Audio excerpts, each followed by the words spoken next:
You're standing in a grocery aisle. It's just pasta sauce. But somehow 10 minutes pass and you're still there, reading labels, second-guessing, quietly exhausted. It's not the pasta sauce you're afraid of. It's something older than that. You know this feeling. A simple email sits unsent for 2 hours. A text gets rewritten 5 times. A small plan for the weekend turns into a mental spreadsheet of every possible outcome. And the worst part? You know it's small. You know it shouldn't take this long. But knowing that doesn't stop it. It just adds guilt on top of the loop. This pattern quietly bleeds into identity. You start calling yourself indecisive, anxious, broken. Your relationships feel it too. You defer, you delay, you apologize for needing time. Psychologists call this decisional paralysis, and it often runs alongside high-trait neuroticism and hyperactive self-monitoring, a constant internal audience watching your every move. But here's what that label doesn't tell you. This isn't weakness, it's armor. At some point, early in life or after a significant mistake, your brain learned that wrong choices have real costs. Maybe you were criticized for choosing poorly. Maybe a decision once hurt someone you love. The brain adapted. It built a threat detection system around choices.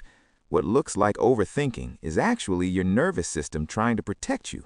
It's not broken, it's overcalibrated. Here's the mechanism.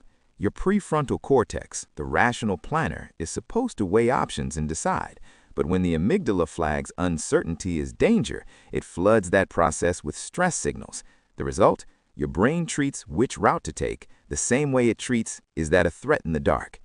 Psychologist Daniel Kahneman called this the conflict between System 1 and System 2 thinking, fast instinct versus slow analysis. Overthinkers don't trust System 1, so System 2 runs forever, like a computer with too many tabs open, using all the memory, finishing nothing. The mental model: you're not thinking too much, you're checking too many times for the same threat. So how do you recalibrate? 1. Name the fear, not the decision. Before deciding, ask, what am I actually afraid will happen? This activates the prefrontal cortex and quiets the amygdala. Labeling emotions reduces their intensity, per neuroscientist Matthew Lieberman's research. Real life. Before sending that email, write one sentence. I'm afraid this will be misread. Just naming it loosens the loop. 2. Set a decision boundary. Give yourself a time limit, not to rush, but because open-ended thinking signals the brain that danger is still unresolved. Closure, even artificial closure, calms the threat response. Real life. I'll decide where to eat by 7:15. The boundary itself is the relief. 3. Lower the stakes deliberately. Ask, will this matter in 3 days? This isn't dismissiveness, it's accurate threat assessment. It trains the amygdala to sort real risks from imagined ones. 4. Choose and observe. Make the small decision, then watch what happens. Each small, safe choice teaches your nervous system that uncertainty doesn't equal danger. This is exposure-based recalibration, the same principle behind behavioral therapy. Here's the model to carry with you. Your brain is a guard dog trained to bark at strangers. Once, that barking kept you safe, but now it barks at the pasta sauce. You don't punish the dog. You slowly show it that most strangers are just neighbors.